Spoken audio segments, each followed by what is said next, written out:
자, 이제 각 분야 전문가 한 분 한 분씩 모셔서 또 새로운 연설을 들어보도록 하겠습니다. 첫 번째 우리 국제정치학의 대가 우리 이충원 박사님의 연설을 큰 박수로 청해 듣겠습니다.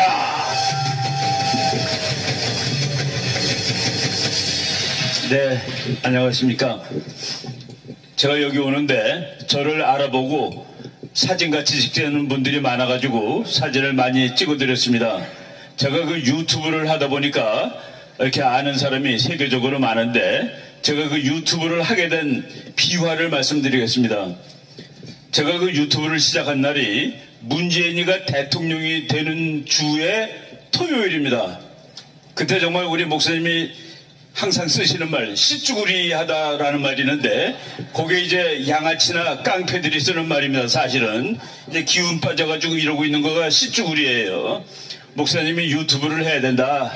제가 유튜브 하려면은 카메라도 있어야 되고 편집해야 되는 사람도 있고 나는 아무것도 모르고 그냥 말만 할 줄 안다 그랬더니 2천만 원짜리 교회 카메라 그리고 교회 그 자매님을 붙여주셨습니다.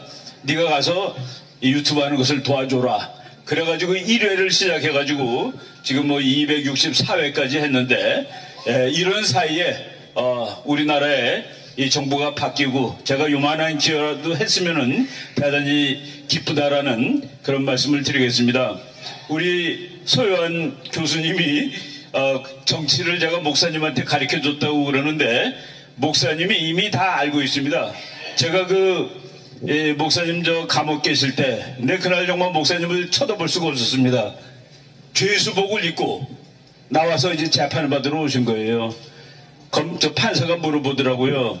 목사님 옆에서 목사님 저 국제정치 한미동맹 다 끝났다는 거 가르쳐 주셨냐고.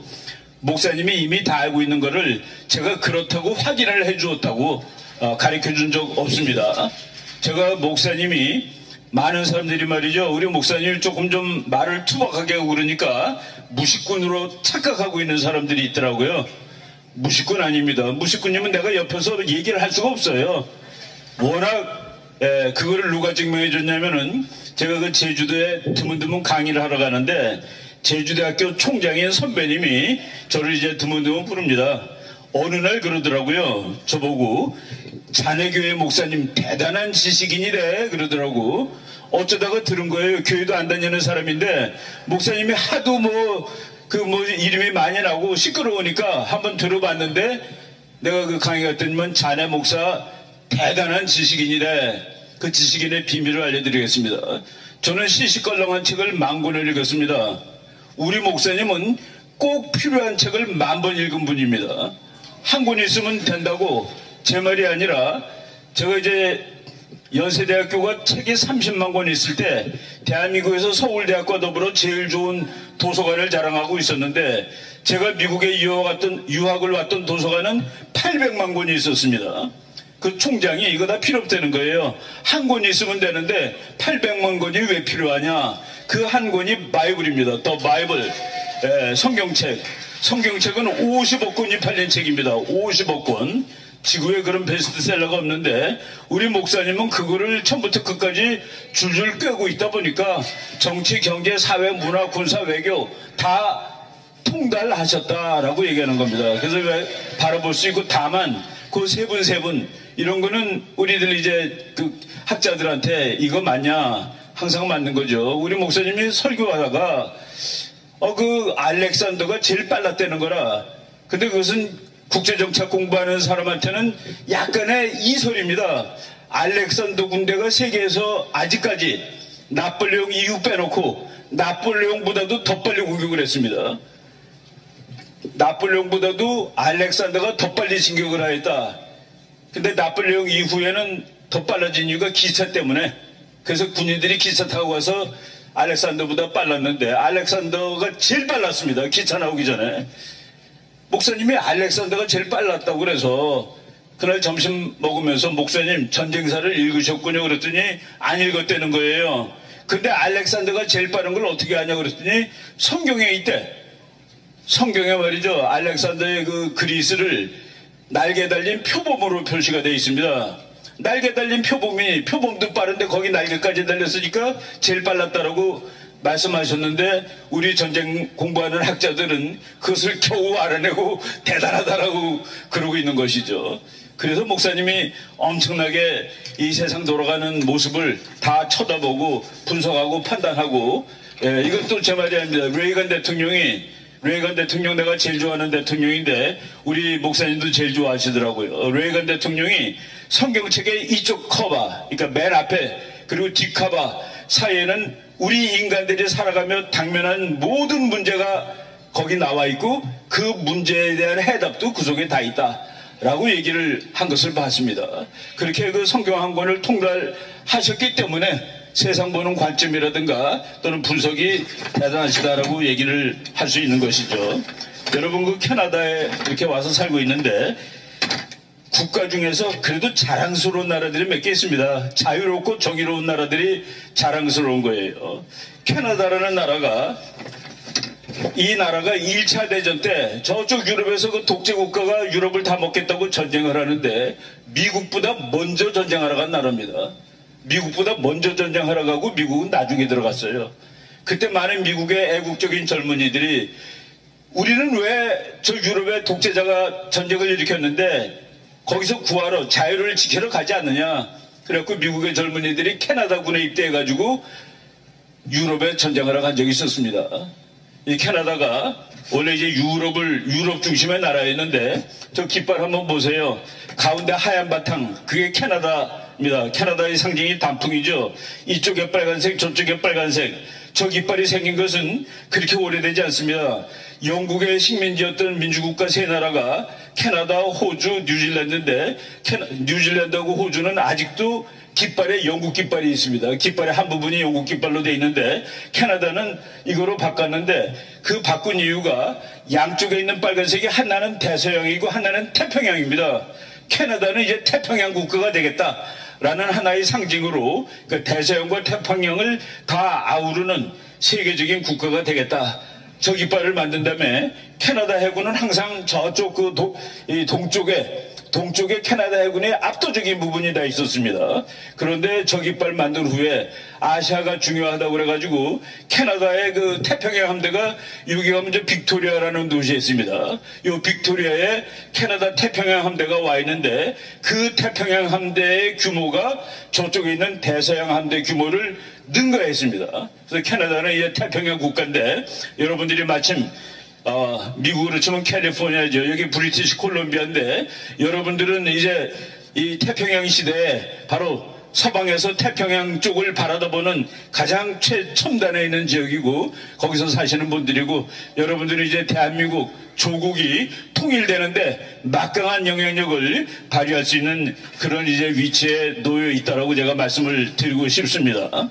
여러분들이 이제 제가 그 빅토리아 대학에서 국제정치학이 아니라 동양의 정치학이라는 과목을 가르친 적이 있었습니다. 제가 이 세상 살아가면서 모든 그 일들이 하나하나 일어날 때마다 하나님의 가호가 있다는 생각이 드는데 1997년 어느 가을날이었습니다. 와보니까 이게 단풍이 너무나도 좋더라고요.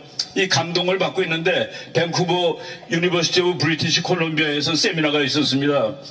세미나를 하고 제가 발표한 것은 중국의 해군이 얼만큼 빨리 늘고 있고 이거를 우리가 잘 대처하지 않으면 큰일 난다라는 얘기를 하고 있었는데 그것을 듣고 있던 빅토리아 대학의 로버트 베데스키라는 정치학 교수가 내일 자기네 학교 가서 오늘 내가 발표했던 것을 잠깐 얘기해 주면 안 되겠느냐. 그래서 좋단 말이지. 그래서 그 빅토리아 대학을 가는데 가다가 교수님한테 물어봤습니다. 그 당신이 가르치는 이 공부 시간이 뭐냐 그랬더니 해군 그런 거랑 전혀 관계없고 그냥 정치학, 일반 정치학입니다. 네 하고 싶은 얘기를 아무거나 하라고. 그래서 내가 동양은 정치가 어떻게 이루어지고 있다를 강의하는데 제가 그때 여기 와서 강의하고 싶은 마음이 막 굴뚝 같았는데 영어를 잘해야지 미국에서 캐나다 대학에서 강의를 하는 거죠. 제가 그날은 말이죠.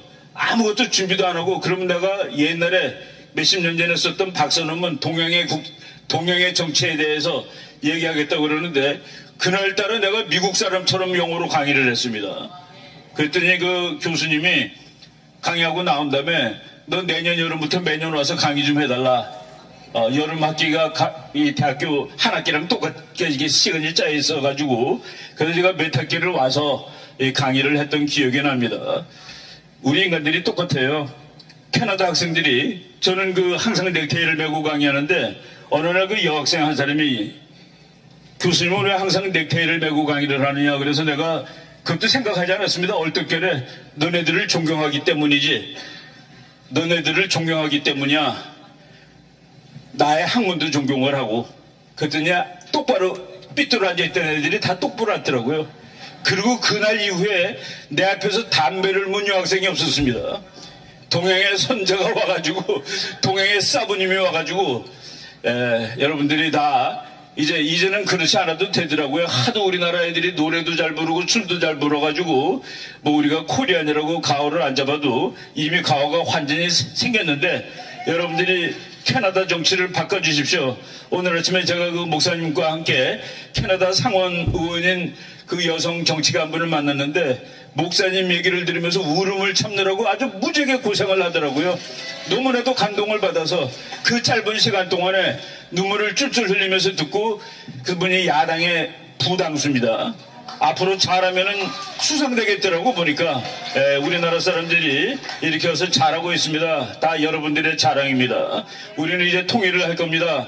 통일을 하게 되면은 대한민국은 정말로 G2가 되는데 그는 뭐 우리 학자들이 그냥 기분 좋으라고 하는 얘기가 아니라 아주 간단해요. 이 계산기 두드려보면 나오는 겁니다. 통일하는 순간 대한민국의 기술과 자본 곱하기 북한의 노동력과 자원 그러면 북한은 내가 이제 학자들이 한 것 중에서 중간 치면은 17% 성장합니다. 남한은 9% 성장을 해요. 그래서 이제 두드려 보니까 9년째 영국의 경제가 나오는데 영국이 세계 5등입니다. 그런데 대한민국은 하나님이 그동안 예비해 두셨더라고요. 보니까 너네들은 고속성장을 한 번 더 해라. 원래 고도성장 9% 10%짜리 성장을 30년 넘게 한 나라가 없습니다. 지금 중국 헤매는 거 보세요. 우리나라도 30년, 중국 30년, 일본 30년, 싱가포르, 대만 다 30년 하고 끝났는데 그래서 3만 불 된다며 그냥 헤매고 있는데 우리나라 지금 3만 불인데 통일 오면은 거기서 30년을 더 하는 겁니다. 그러면 그때 정말 G2라는 세계 1위등 가는 엄청난 나라가 될 수 있는데 그 나라는 반드시 이루어집니다. 오늘 저희들이 이렇게 미국 북미 대륙을 방문하면서 여러분들 이렇게 열정하는 거 보니까 눈물이 납니다. 감사해서. 여러분 조국이 대한민국이죠. 우리 대한민국을 위해서 우리 고향이 잘 되면은 우리가 얼마나 자부스럽습니까? 그죠? 여러분들 열심히 이국 땅에서 고생 많이 하셨습니다. 여러분 1세대가 많으신데 2, 3세대 어디 가다 놔도 안 끌려요. 뭐 다 미국에서 다 1등, 캐나다에서 1등들입니다. 여러분들 그동안 수고 많이 하셨는데 이제 마지막 에너지를 발휘해서 이 나라를 통일 대한민국 G2 강대국으로 만드는데 기여하셨으면 좋겠습니다. 여러분 감사합니다. 네, 이충훈 박사님 수고하셨습니다. 자, 분위기가 조금 지나서 맨놈 때려잡고 다음 연사분들을 모시도록 하겠습니다. 자, 오른손 딱 들고 세게 외칩니다. 때려잡죠 공산당! 때려잡죠 주사파! 때려잡죠 김정은! 이 정도로 일단 맨놈 때려잡고 제가 왜 이 때려잡을 하냐면 이분이 평생을 27년간 국정원에서 이 사상교육을 이제 전문을 했고 자나 깨나 발갱이 때려잡는 전선에 앞장서 있는 분입니다. 최근에는 우리 정범 목사님이 대한민국을 살리는 아주 귀중한 자리에 임명을 했습니다. 우리 자유마을 총재신 일천 교수님 모시겠습니다.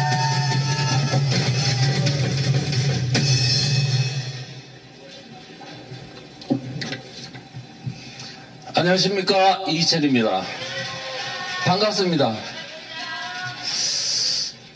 여러분, 주한미군이 왜 철수 안 했는지 아세요? 1978년도 그때 카터 대통령이 주한미군을 철수하려고 했습니다. 그런데 78년도에 상원 의원들이 어디를 왔냐면 창원에 왔어요.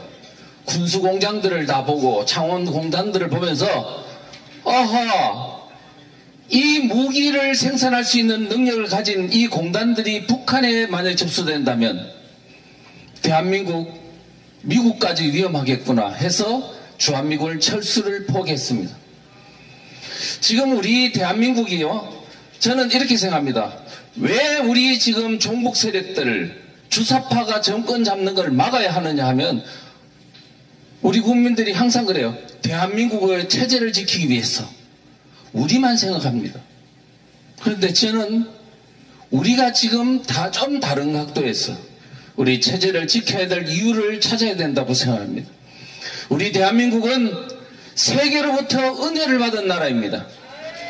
1945년도 8월 달에 대한민국이 아니고 우리 민족이 일제로부터 해방될 때는 미국의 원자폭탄 때문에 해방이 됐습니다. 미국 때문입니다. 그 다음에 대한민국이 3년 동안에 건국이 된 것도 미국과 유엔에 의해서 자유민주주의 체제의 대한민국이 수립됐습니다. 은혜를 받았죠. 6.25 전쟁이 터졌더니 미군이 오고 그 다음에 또 카나다 또 영국군 이렇게 세계 16개국이 참전하고 많은 나라들이 도와줘서 그 가난하고 위험에 처했던 대한민국이 되살아날 수 있었습니다. 그뿐입니까? 대한민국이 그 가난하던 나라에서 세계의 지금 10대 경제 대국에 일어섰다고 지금 우리가 자랑을 하고 G2 국가를 지향한다고 이야기하지만 우리가 이렇게 된 데는 미국과 서방 자유민주주의 국가들이 우리 한국 또 가발도 사주고 그 다음에 어렵다고 면세도 해주고 또 세금을 낮춰주고 이렇게 해서 우리가 있을 수 있었다는 것을 절대로 잊으면 안 됩니다.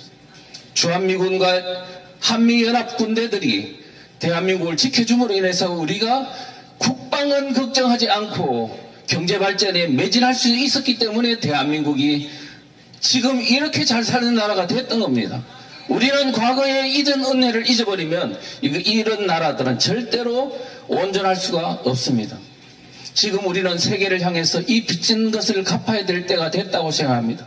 그런데 오늘 지금 대한민국이 저는 잘못하면요 이 세계의 은혜로 갚는가 원수로 갚는 수가 있어요. 오늘 지금 대한민국이 북한의 이 위협적인 존재와 남한 내에 존재하는 종북 세력의 어떤 연계 세력에 의하여 대한민국이 적혀들 위험에 지금 놓여 있습니다. 그것도 심각한 상황에 처했습니다. 그런데 우리는 지금 아무런 문제가 없는 양 그냥 내 하나 즐기고 하면서 그때 이 주사파들이 대한민국을 먹어가는 과정을 방치했던 게 오늘 대한민국의 국민들입니다. 그래서 이것은 우리의 위협, 어떤 대한민국에도 위협이지만 세계가 만약에 이 대한민국이 북한에게 접수돼서 반도체며 국방위협이며 이와 같은 것들이 북한군한테 만약에 접수돼서 이용당한다면 대한민국의 위협뿐만 아니고 전 세계 위협이 될 수 있습니다. 그래서 오늘 우리는 대한민국을 지키기 위해서와 함께 세계에 은혜 받은 것을 절대로 위해서도 우리는 목숨 걸고 이 대한민국의 체제를 이 진지를 지켜야 된다고 생각합니다. 저는요 요즘 대한민국의 가장 위협적인 요소는 사실은 북한이고 그 다음에 북한과 연계된 종북 세력이 바로 우리의 위협의 가장 중요한 요소라는 것을 절대로 잊으면 안 됩니다. 저는 정보기관에 27년간 있었고 북한의 대남 공작과 그 다음에 사상 분야를 쭉 하다 보니까 정말 우리 대한민국이 지하세계에서 움직인 북한의 대남 공작과 남한 내에 있는 종북 세력들이 어떻게 해서 대한민국 체제를 무너뜨리려고 하나 이 부분을 유심하게 관찰해 왔습니다. 그런데 많은 국민들은 또 심지어는 공무원들도 또 더 나아가서는 심지어는 일부 국정원 직원들조차도 이에 대한 것을 잘 모르고 그냥 대충 넘기는 경향이 있었습니다. 2012년도 바로 이석기라는 사람이 문재인과 함께 공동정부를 구성할 수도 있는 그런 심각한 상황이었는데도 불구하고 그 이야기를 하면 이렇게 이야기합니다. 그 걱정 마라. 대한민국은 국군이 융성하기 때문에 잘 될 거야. 밥이나 먹자. 밥맛 떨어진다. 이런 이야기를 하면서 그렇게 하던 그런 어떤 국민들과 공무원들의 의식 때문에 결국은 어떻게 됐습니까? 그들의 선거를 통해서 그들에게 정권이 넘어가고 5년 동안 대한민국의 자유민주주의가 완전히 파괴되는, 법적으로도 완전히 이렇게 뒤집어지는 현상을 목도하게 된 겁니다. 여러분 잘 아시다시피 이석기, 저는요 북한의 대남 공작 중에서 또 북한의 대남 공작에 추종한 대남 적화 혁명 세력 중에 가장 열심히 북한에 추종한 사람은 저는, 여러분은 누구라고 생각하십니까? 이석기입니다. 이석기. 이석기는요, 저는 머리는 좋아 보이지는 않는데 그의 북한에 대한 충성심은 아마도 제가 대남 공작의 협조 세력 중에는 1등이지 않을까 싶어요.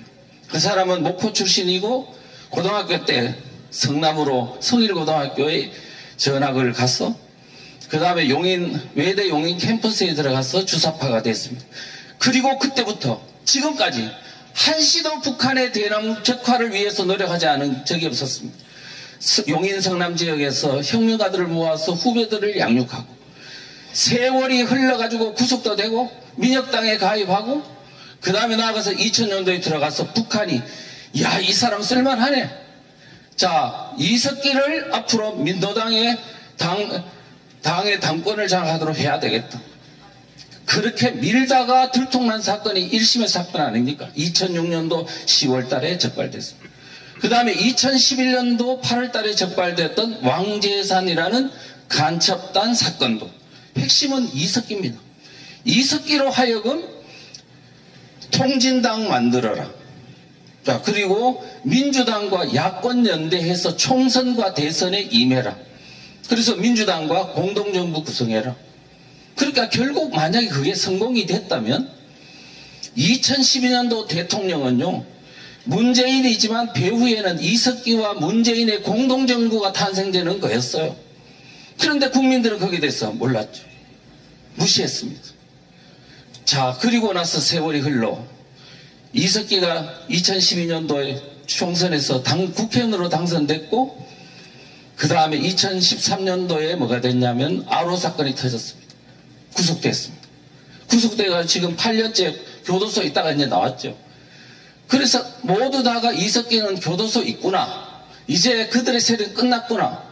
자, 그리고 아로 사건 때문에 통진당이 해상되는 그런 사건까지 일어났어요. 이제 또 모든 우파 국민들은 이제 통진당도 해상됐고 그들은 이제 종북 세력들은 끝났다라고 생각하지만, 그 사건 이후 통진당이라는 유리병을 닦겠습니다. 안에 독극물이 잔뜩 들었는데 그게 어디로 흘러갔는지 몰라요.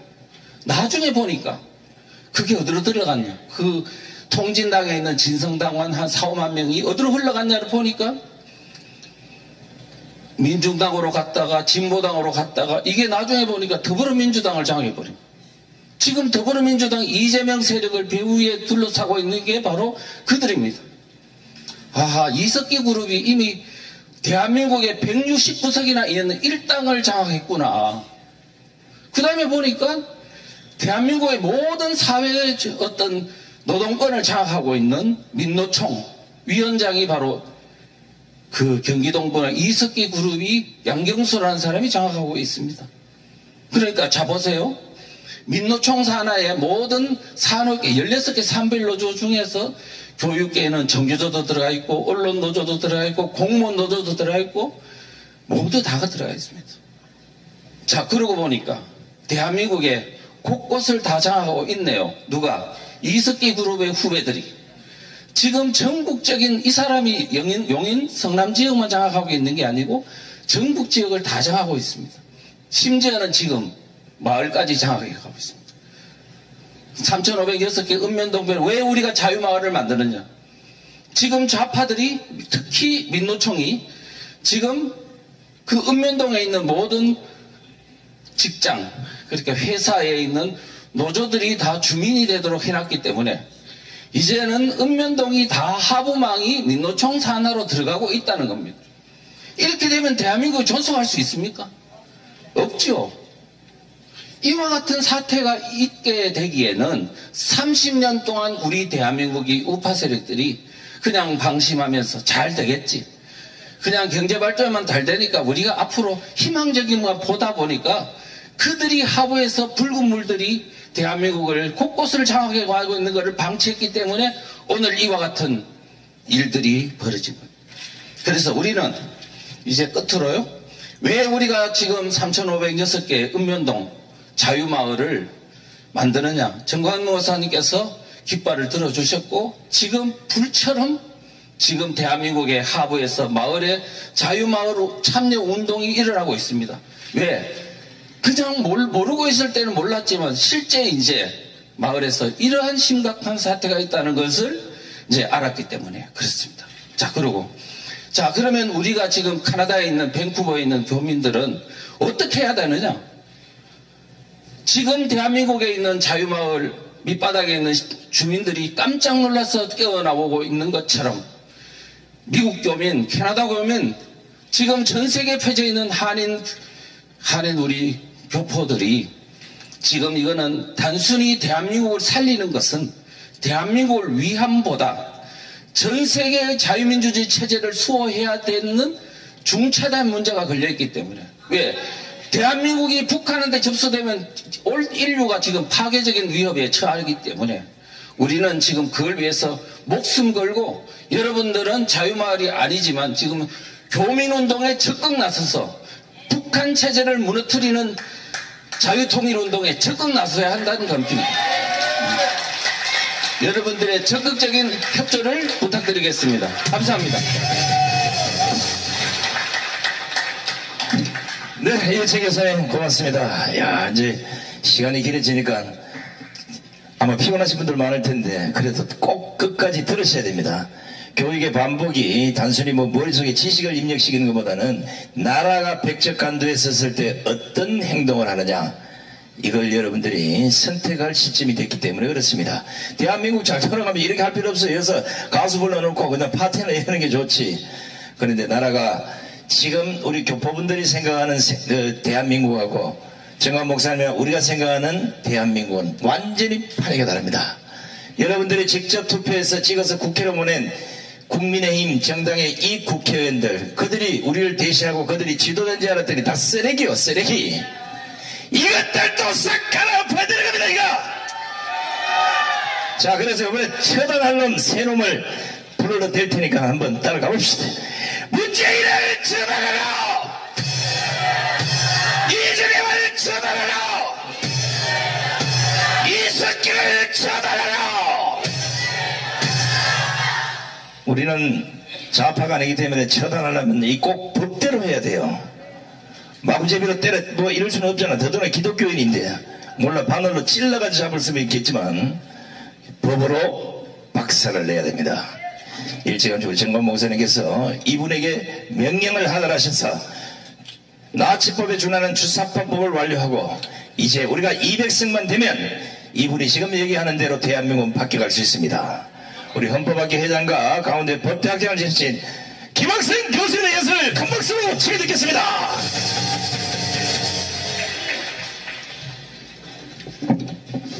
안녕하세요. 우리 조금 전에 이충근 박사님이 본인이 넥타이를 매는 것은 학생들을 존중하기 때문이다라고 말씀하셨는데 그 말씀은 맞아요. 그런데 그렇다고 해서 제가 넥타이를 안 맸다고 여러분을 무시하는 건 아닙니다. 그 밴쿠버는 아시다시피 전 세계의 살기 좋은 도시를 해마다 조사해 보면 1등과 2등을 다투는 도시가 캐나다의 밴쿠버, 그다음에 호주의 시드니입니다. 여러분들은 세계 최고의 도시에 살고 계십니다. 그래서 그런 자리에 와서 함께 말씀을 나누게 된 것을 기쁨으로 생각합니다. 여러분, 여기 우리가 캐나다와 미주를 다니면서 국민대회를 하고 있는데 그 하는 이유가 뭐겠느냐를 한번 먼저 살펴보겠습니다. 제목을 보시면 자유통일을 위한 광화문 국민대회로 되어 있어요. 정광훈 목사님께서 자유통일에 대한 어젠다를 제시하셨는데 정권 교체 이후에 제시한 거죠. 자유통일은 첫째가 대한민국을 살리는 일입니다. 두 번째는 북한의 2,500만 고통당하는 북한 주민의 생명, 신체, 신앙을 구출해내기 위한 것입니다. 지금 북한 주민들은 2,500만이 얼마나 지하교회 교인들은요 지금까지 눈물 흘리며 살려달라고 하나님께 기도를 많이 했다라고 믿습니다. 자유통일은요 대한민국을 살리면서 북한의 2,500만의 주민들을 살리는 것이기 때문에 우리 모두에게는 선택사항이 아니라 필수사항이 될 것입니다. 이 자유통일을 위해서 국내적으로는요 3,506개의 자유마을을 만들고 내년도에 총선에서 200석 의석을 만들어서 국가를 고치고 자유마을 운동의 터전을 마련하려고 국내적으로 노력하고 있는데 자유마을 운동은요 국내적 운동으로 그쳐서는 안 될 것입니다. 전 세계에 퍼져 있는 특히 미주 지역에 있는 300만 교민들을 깨우고 결집시키고 그들이 밀어주는 재정 상태를 가지고 자유마을을 통일을 이룰 수 있기 때문에 전 목사님께서 3주 계획을 가지고 미주 전체를 다니시면서 국민대회를 열고 계신다 이렇게 저는 생각하고 있습니다. 어제 목사님께서 말씀하셨지만은 300만 미주 동포들이 내시는 각종의 성금들은요 국내로 가져가는 것이 아니라 자유통일을 위해서 미주 지역에서 사용하신다고 목적을 분명히 말씀해 주셨기 때문에 여러 애국 이 시민들 또는 애국 국민들 동포 여러분께서 적극적으로 재정적 지원을 많이 해주시면 대단히 감사하겠습니다. 제가 지난 5년간 문재인에 의해서 대한민국이 헌정 질서가 무너졌는데 문재인과 함께 협력해서 대한민국을 무너뜨린 인간이 또 있습니다. 그것이 현재 대법원장을 맡고 있는 김명수가 된 것입니다. 김명수는 금년 9월에 임기가 종료되는데 제가 김명수가 얼마큼 대한민국의 사법부를 무너뜨렸는지 잠깐 같이 보도록 하겠습니다. 김명수 5년을 잠깐 돌아보겠습니다. 김명수는 취임사에서요 법관의 독립을 침해하려는 어떠한 시도도 온몸으로 막아내겠다 이런 이 좋은 말을 했었죠. 김명수는 저하고 좀 인연이 있는 것이 제가 강원대학 교수였을 때 김명수가 춘천지방법원장을 했습니다. 약간의 교류가 있었는데요. 깊은 교류는 없었고요. 김명수는 대법원장 인사청문회 때 관용차를 사용하지 않고 대중교통으로 올라와서 인기를 얻으려고 했습니다.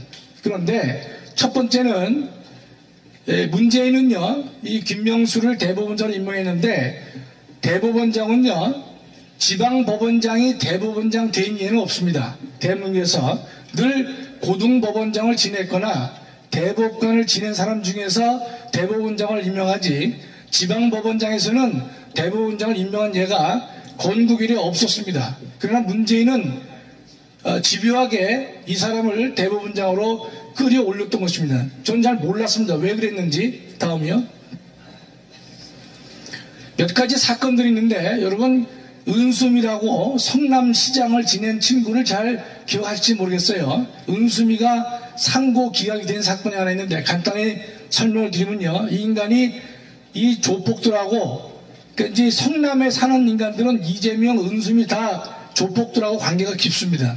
거기서 정치자금법을 받았다고 그래가지고 1심에서 90만 원 벌금을 선고받았는데 2심에서는요 판사가 300만 원을 선고했습니다. 검사는 150만 원을 구형했어요. 통상 구형보다 2배 많은 선고는 많지 않습니다. 보통 구형보다는 낮은 것이 일반적인데 판사가 300만 원을 선고했단 말이죠. 그러면 벌금 300만 원은요 정치자금법 위반 300만 원은 시장직을 박탈당합니다. 피선거권도 제한받는 것인데 이것이 대법원에 올라갔어요. 올라갔는데 대법원이 파기 환송을 합니다. 이제 대법원에서는 파기 자판도 있고 파기 환송도 있는데 파기 환송을 선택했어요.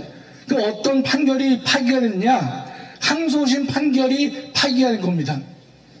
뭐 깊은 얘기는 안 하겠는데 여기서요 대법원이 상고를 기각할 때 검찰이 상고장을 부실하게 기재했다. 이건 법상식으로 이해가 안 되는 접근이죠. 검사가 상고장을 제대로 작성하지 못했기 때문에 그 이후로 법리를 따지지 않고 상고 기각을 했습니다. 그러면 어떻게 되느냐? 항소심이 원심이 되기 때문에 이게 사라지고 1심 90만 원이 부활되는 것입니다. 그래서 이 은수미가 이 불법 정치자금을 받았고 고동에서 300만 원을 선고받았는데 이게 다 무시돼 버리고 90만 원으로 되는 바람에 목숨을 건지게 된 것입니다. 다 대법원의 이 김명수 사법부의 작품입니다. 다음이요. 여러분 알다시피 이 김명수 대법원 팀에서는요 각종의 중요한 사항들에서 재판을 지어냈습니다. 울산시장 선거 개입도 2020년 1월에 기소가 됐는데 물론 불구속 기소를 했죠. 그러나 2년 4개월이 지나서 첫 재판이 21년 5월에 열리게 됩니다. 아직 1심 판결이 나오지도 않았습니다. 정경심은 대법원에서 징역 4년이 확정돼서 돼 있거든요. 2021년에 확정됐는데 같은 유사한 사건으로 기소된 조국은요 기소가 된 지 3년이 지났지만 아직 1심 재판의 결론도 나지 않은 상황입니다. 윤미향 기소 후 기소 1년 후가 되는 2021년에 첫 재판이 열렸는데 이것도 아직 1심 재판이 나오지 않은 상황입니다. 그러니까 지금 이 김명수 대법원은요 곳곳에 김명수의 또는 문재인의 사상을 지지하는 판사들이 많이 도처에 깔려있는 것입니다. 그래서 다시 돌아와서 그래서 울산시장도 재판이 안 이루어지고 있고 조국도 안 이루어지고 있고 윤미향도 이루어지지 않습니다. 하루속히 신속한 재판이 이루어져서 정의가 무엇인지를 국민들 앞에 보여줄 필요가 있다 이런 뜻입니다. 다음이요. 이 김명수의 이게 인간 댐댐이를 보면요 임성근 고등부장 판사가 있는데 이 임성근 고등부장이 2019년 5월에 사표를 냈습니다. 왜 냈냐? 그 밑에 나와 있지만 담낭 제거 수술을 받았기 때문에 건강상의 이유로 사표를 제출했는데 김명수가 그 사표를 수리하지 않습니다. 그해 또 아파서 12월 달에 사표를 또 냈습니다. 처리해달라고. 그래도 김명수가 직접 사표 수리를 거절합니다. 그러면서 이듬해 2월 임기 만료 때까지 사표 수리를 안 해주는 것입니다. 근데 이 이유는요 건강상의 이유로 사표를 냈으면 통상 받아줘야 되는데 김명수가 받아주지 않은 것은 여러분 기억하시겠지만 당시 여당이 이 임성근 부장판사에 대해서 탄핵을 하려고 준비를 했던 상황이에요. 따라서 그 당시 여당이 임성근을 탄핵 소추를 하려고 하니까 만일에 사표를 받아주면 탄핵 대상에서 제외가 된다면 김명수가 당시 여당에게 밉보이는 꼴이 되기 때문에 사표 수리를 해주지 않았던 것입니다. 그러니까 이 인간도 정말 인간적으로도 상당히 김명수가 못된 인간이다 이렇게 볼 수가 있는 것이죠. 그랬는데 2021년 2월 달에 대법원장이 그 상황에 대해서 거짓말로 진술한 것이 드러났는데 지금 이 김명수에 대해서는요 이 윤석열 정부도 아직 제대로 수사를 안 하고 있는 것인데 반드시 이걸 정확하게 수사를 해야 되는 것입니다. 그래서 대법원장을 지냈다고 해서 봐줄 것이 아니고 대법원장이 재직 시절에 행한 직권남용 혐의 여러 가지 있단 말이죠. 이걸 반드시 밝혀내서 거기에 합당한 죄를 물어낼 것이다 이렇게 생각합니다. 다음이요. 이재명 경기지사가 지난번 대선에서 후보자가 됐습니다.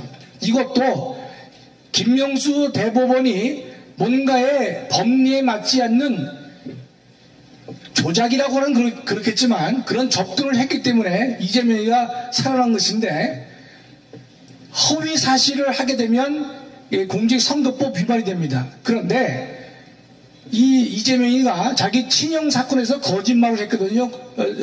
토론에서 도지사 선거에서 그랬는데 이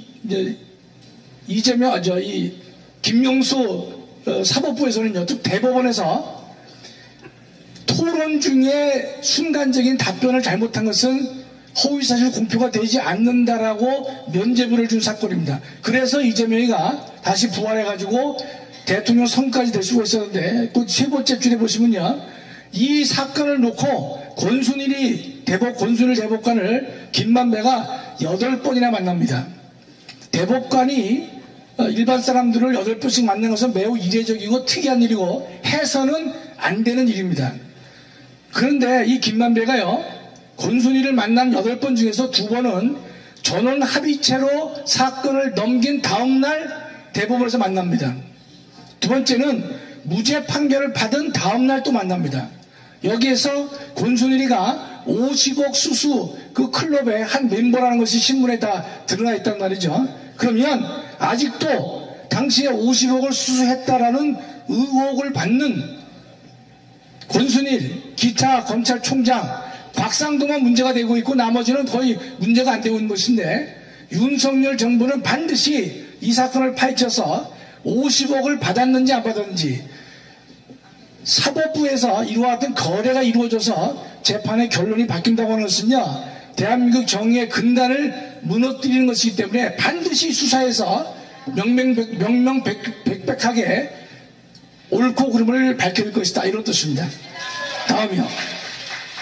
마지막으로 전교조가 합법화가 되는데 이 김명수 대법원장이 결정적인 역할을 하는 것입니다. 이 뭔가면요, 전교조는 법 외 노조인데 노조는 법 내 노조가 있고 법 외 노조가 있겠죠. 보통 법 내 노조는 말을 안 씁니다. 왜냐하면 노조 그러면 다 법이 허용한 노조이기 때문에 법 내 노조란 말을 안 씁니다. 그러나 법의 노조는 뭔가면 법이 허용하지 않은 노조를 법 외 노조다, 이렇게 말을 하는 것이에요. 박근혜 대통령 당시에는요, 전교조가 노동조합법을 위반했기 때문에 법의 노조가 됐습니다. 즉 노조가 노조의 자격을 박탈당한 것이에요. 따라서 노조가 아닌 경우에 다른 단체 행동을 하면 바로 위법이 되는 것입니다. 그래서 박근혜 대통령 당시에는 전교조를 법의 노조로 판결을 했기 때문에 법의 노조가 됐던 것이에요. 따라서 전교조는요, 노조가 아닌 겁니다. 노조가 아니기 때문에 법이 허용한 노동쟁의를 할 수가 없는 것이에요. 그랬는데 문재인 정권 하에서요, 김명수 사법부가 어떤 일을 벌였느냐, 이 조항을 보면 시행령에 법의 노조가 등장하게 되면 법의 노조에 대해서 네가 법 외 노조라는 사실을 통지하게 되어 있습니다. 당연히 그래야 되겠죠. 그 조항을 김명수가 위헌 판결을 내립니다.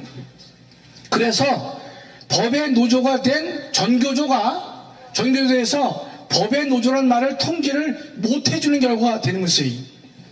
그게 무슨 뜻이냐면, 도둑놈을 잡았어요. 잡았는데 너는 도둑놈인데 처벌받아야 돼 라는 결정이 나왔는데, 너가 도둑놈이라는 사실을 통지해주는 절차가 잘못됐다는 거예요.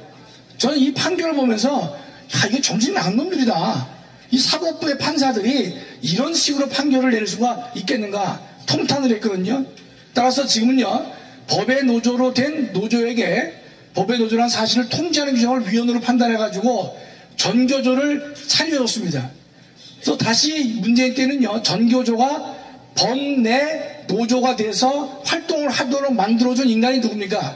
김명수 사법부다, 이런 뜻입니다. 다음이요. 정리입니다. 저는 이 인간의 퇴임사가 궁금해요. 취임사는 뭐라고 떠들었는데 퇴임사 때는 뭐라고 변명할지 궁금해요. 또 이 사람은요, 고등법원 승진제도를 폐지했어요. 그다음에 법원장 후보 추천제가 있는데, 쉬운 것도 말씀드리면 법원장을 선거로 뽑을 수 있도록 제도를 바꾼 겁니다. 자, 그럼 여러분 들으면요, 일리가 있어 보여도 법원장을 선거로 뽑게 되면요, 법원장이 되려고 하는 부장판사급들은요, 자기 밑에 있는 부하 배석판사에게 야, 재판 좀 빨리 해, 판결이 이게 뭐야, 이런 식의 핀잔을 줄 수가 없는 것입니다. 법원장이 될 꿈이 있는 사람들은 자기 밑에 있는 그 부하 직원에 대해서 잘못된 판사를 질책을 못한다는 뜻이에요.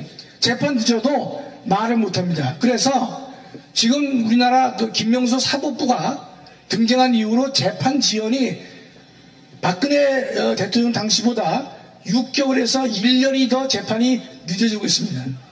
헌법이 말하고 있는 신속한 재판 보장에 명백하게 어긋나는 것이죠. 고등법원 승인은 제가 설명하지 않고 시간이 길어서 하여튼 이 인간이 퇴임사에서 어떤 말을 할지 궁금한데, 여러분 우리가 문재인에 대해서 법적 책임을 물어야 될 것도 많이 있지만 동시에 김명수가 5년 동안 임기 6년이니까 6년 동안 행한 그 행적을 중에서 헌법과 법률에 어긋난 대한민국의 사법정의에 어긋난 일을 분명히 밝혀내서 거기에 맞는 죄책을 물어야 될 것이다. 그러려면 물을 수 있는 사실상의 힘이 필요합니다. 그것은 지금 우리가 전개하고 있는 3,506개의 자유마을을 통해서 200석 의석을 달성했을 때는 이런 인간들 제가 볼 때는 다 죄책을 물을 수 있을 것이다. 감사합니다.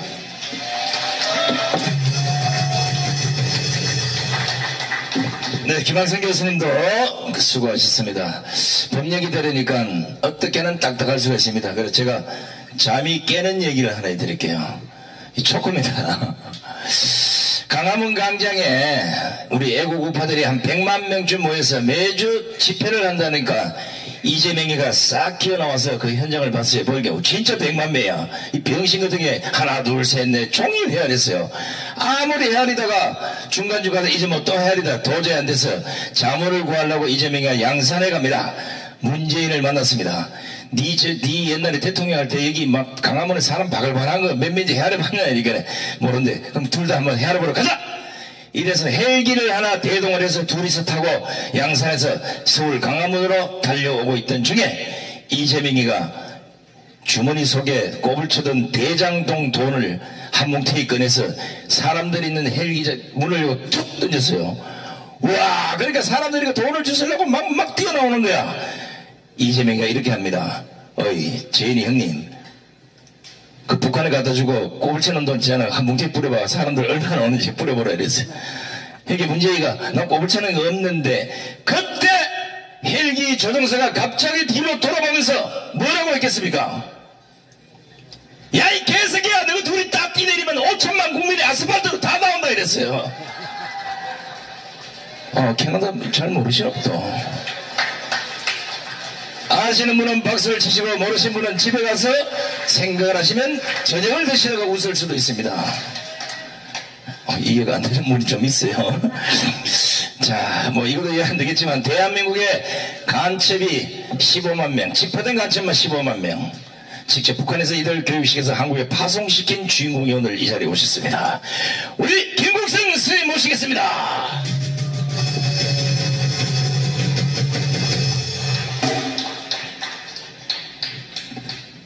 안녕하십니까. 지치지요? 아닙니까? 제가 마지막 자리 잡아서 어떤 면으로는 기회 좋다고 생각합니다. 예.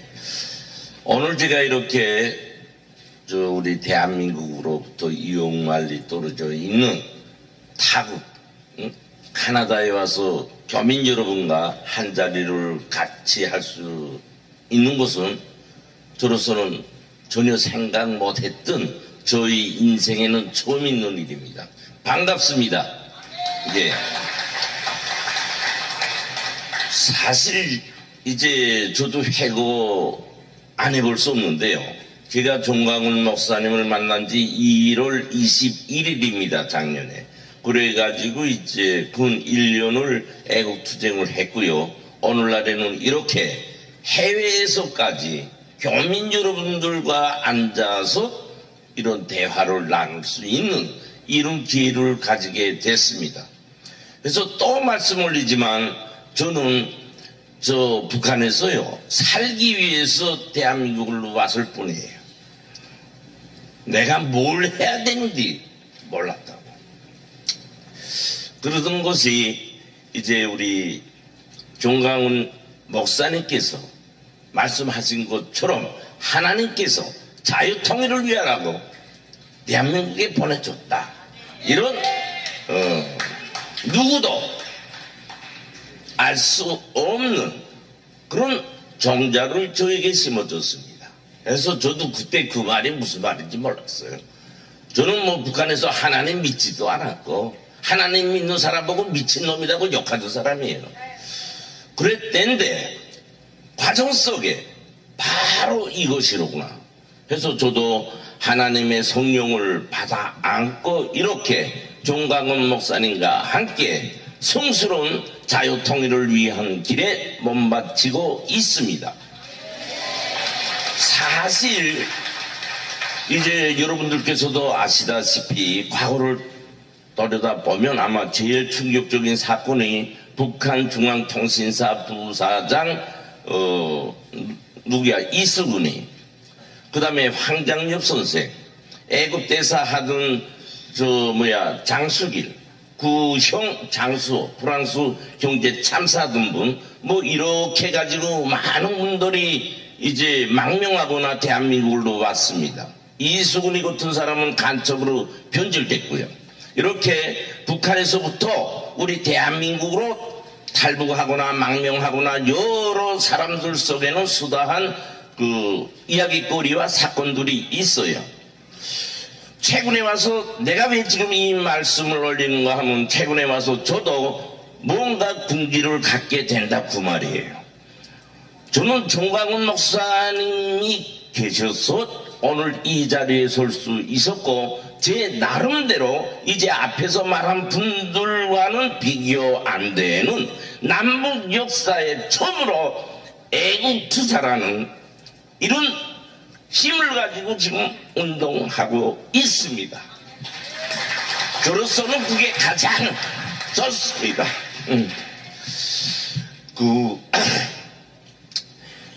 지금 우리는 다 아시다시피 제가 대한민국에 와서 광화문 광장에서부터 80년 남북 역사에 북한의 오랜 대남 간첩 파견에 의해서 적화화되고 족쇄화됐다고 여러분들께 알렸고, 앞에서 말씀한 것처럼 우리 대한민국의 간첩은 150만 명이 된다고 담담하게 외쳤습니다. 지금 어떤 현상들이 나타나고 있습니까? 아시는 것처럼 제주도 간첩단 사건, 민노총 간첩단 사건, 뭐 어디까지 나올지 몰라요. 그것은 세 발의 피입니다. 이제 좀 있으면 제일 큰 놈이 잡힙니다. 조금만 기다리면 이거는 우리가 뭐 희망사항이 아니라 잡히게 딱 돼 있어요. 응? 이것은 무슨 말인가? 우리 자유민주주의 체제가 승리할 수 있고 자유통일이 될 수 있다 하는 걸 우리는 신심을 가지게 됩니다. 우리가 지금까지 한번 생각해 봅시다. 자유통일이 왜 아직까지 못됐냐? 이 자유통일 능력이 없어서 못됐냐? 아니면 우리가 안일해이한 자기만을 위한 삶에 빠져 있었기 때문에 못됐냐? 생각해 봅시다. 우리 대한민국은 경제 순위에서도 세계적 순위가 10위권에 듭니다. 군사적 순위도 6위권에 들어요. 사람의 삶을 위한 물질적 수준은 북한과 대비하면 하늘과 땅의 차이입니다. 이렇게 풍부하게 우리 대한민국은 북한과는 비교조차 할 수 없는 혁혁한 힘을 가지고 있어요. 80년의 역사 속에서. 그러면 왜 우리가 통일을 못 이루고 지금처럼 자유통일을 하자는 새로운 기치를 둘 수 있었는가? 여기에 대해서 우리는 다시금 깊이 생각해 봐야 됩니다. 저는 그렇게 생각합니다. 우선 우리 대한민국이 위대한 지도자 없었다. 어떤 지도자? 자유통일만이 우리 민족의 최종 꿈을 실현하는 것이다 라는 이런 목표를 제기하고 거기에 국가의 정책을 집중하지 않았다. 이런 지도자가 없었기 때문에 아직까지 자유통일을 하지 못하고 있다. 두 번째로는 우리 대한민국에는 사상론이 없어요. 좋은 사상이 있음에도 불구하고, 즉 리승만 대통령의 사상이 있음에도 불구하고 좌파에 의해서 그것을 무덤에 묻어놓고 자기 사상 없이 살았어요. 그래서 우리는 자유통일을 못하고 아직까지 왔습니다. 그러나 아시다시피 지금은 이 담당자인 위대한 지도자도 나왔고, 그 지도자에 의해서 리승만 대통령의 사상이 무덤에서부터 튀어나가지고 우리 대한민국의 사상으로 지금 튀어나고 있습니다. 예. 그분이 누구인가 하면은요, 아시는 것처럼 정강훈 목사님입니다. 여기 앉아 계신 분들은 어떻게 생각하는지 모르겠지만, 지금 우리가 진행하는 이 투어, 우리 대한민국 역사에서는 처음입니다. 나보다 더 잘 알지 않습니까? 언제 대한민국이 생겨가지고 이렇게 수십 명의 100명에 달하는 이런 집단이 이용만리 여러 국가 지방을 순회하는 이런 광경을 본 적이 있습니까? 없어요. 없어요. 어느 대통령도 이런 꿈을 가진 적 없습니다. 그러나 우리 정강훈 목사님께서는 그것도 국가돈이 아니에요. 국가돈이 아니다고 자기 돈으로서 이렇게 자유통일을 위한 행진을 진행하고 있습니다. 이것은 뭐냐? 예. 그만큼 우리는 여기서 민족의 성원으로서의 자각된 양심 궁지를 가져야 된다, 그 말입니다. 지금까지 보세요. 통일, 꿈의 생각, 호상에 낀 생각이었어요. 그래서 노래를 해도 우리의 소원은 통일, 꿈에도 소원은 통일, 이 노래 하면요 눈물 나오고 슬프고 이런 노래로 통일 안 되지 않습니까? 이게 바로 지나온 우리 대한민국 역사의 통일 사상이고 정신이었다 봅니다. 그런 노래 100번, 그런 정신 100번 해야 통일 안 됩니다. 왜? 북한이라는 나라는 80년 동안 세습 독재로서 인간 탄압의 귀신의 나라이기 때문에 서원에서는 통일이 안 돼요. 통일을 위해서는 저 김정은이 하나 묘를 따야 됩니다. 그런 정신을 우리가 싸울 때 3년 내로 자유통일을 할 수 있습니다. 그런 사상이 없었길래 문재인 같은 김대중이 같은 노무현이 같은 이런 자들을 대통령으로 선출했어요. 태영은 어떻습니까? 태영은 후에 말씀 올리겠습니다. 예. 해서 우리가 북한과의 싸움에서는 양보, 지대 이런 걸 하면 안 됩니다. 절대 안 돼요. 절대 안 된다고. 그것은 죽는 길이에요. 이제 앞에서 그 말하다 연속해서 이제 차단됐기 때문에 좀 헛갈리는데요. 그렇기 때문에 역대 좌파 대통령은 물론 보수 대통령까지도 북한과 면담을 하고 기대를 해서 돈주머니 미국 가고 평화를 바라고, 응? 이 위대한 우리 대한민국이 저 거지나라한데 저 독재자한테 뭐이 부족해서 저렇게 구걸하며 삽니까? 이것을 깨우는 분이 누구냐? 정강훈 목사님입니다. 응? 정강훈 목사님이에요.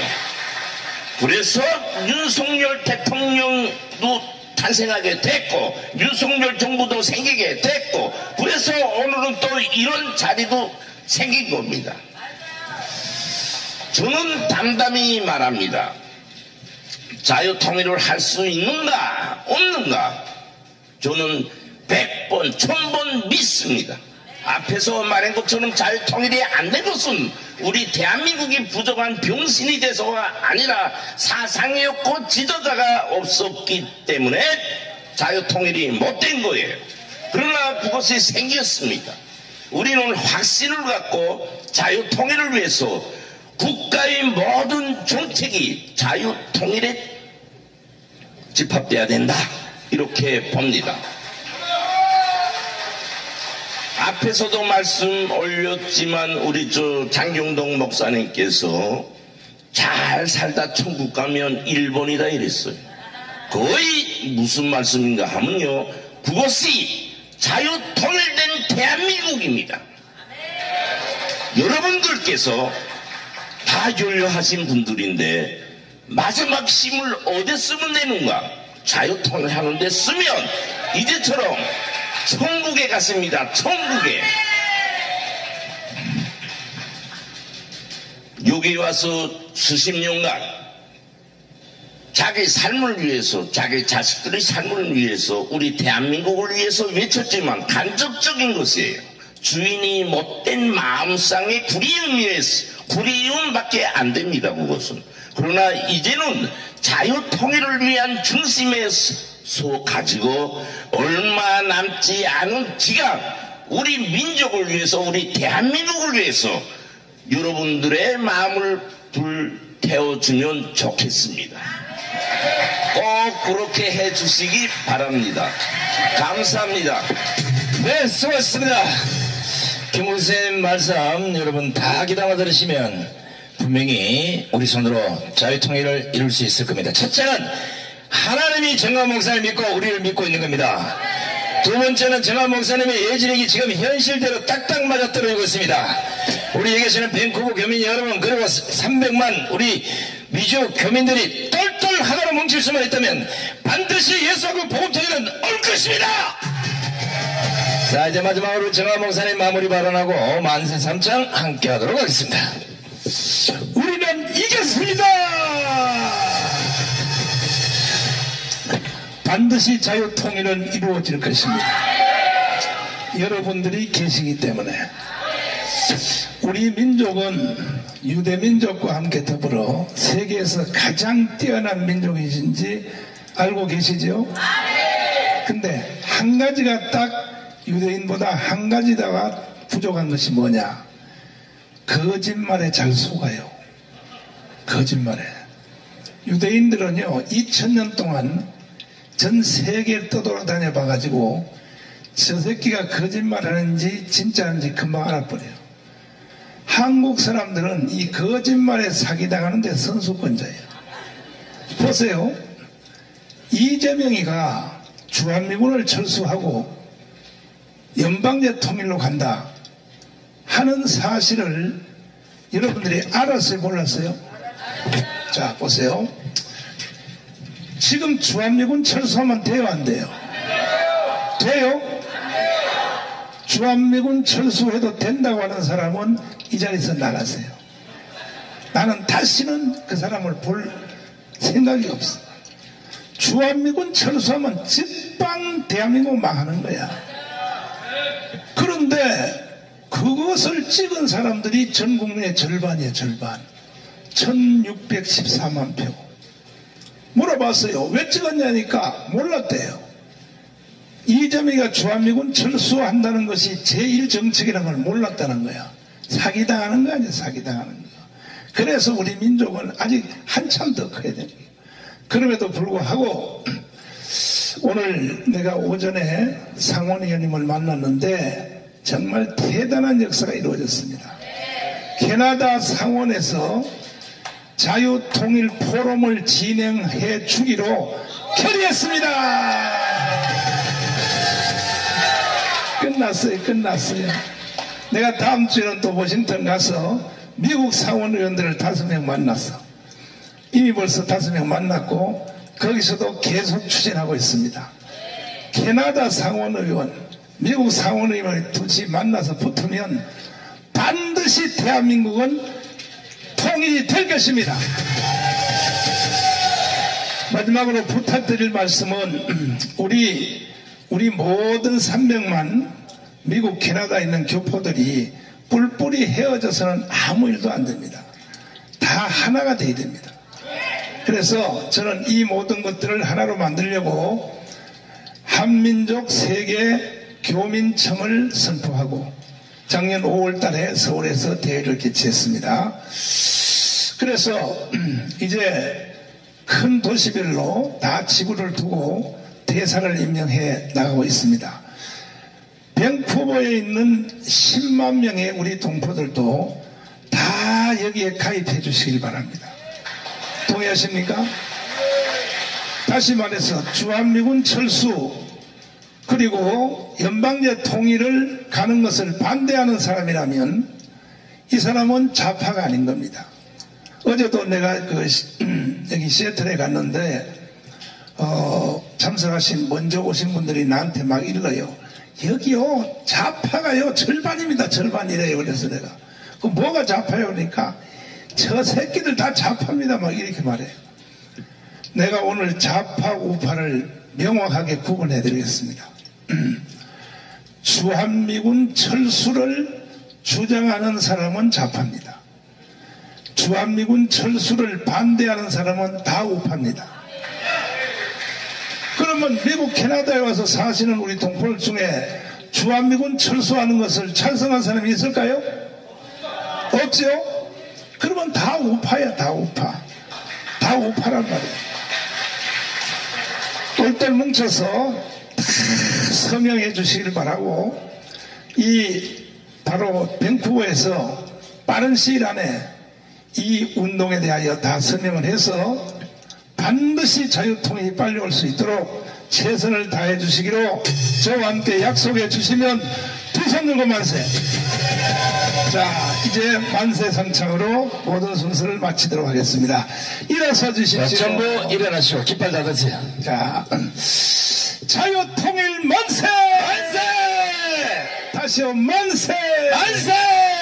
대한민국 만세! 만세! 다시요, 만세! 만세! 자, 밴쿠버 교민들 만세! 만세! 만세! 만세! 만세! 합시다. 감사합니다. 끝까지 함께 해주신 밴쿠버 교민 여러분 대단히 고맙습니다.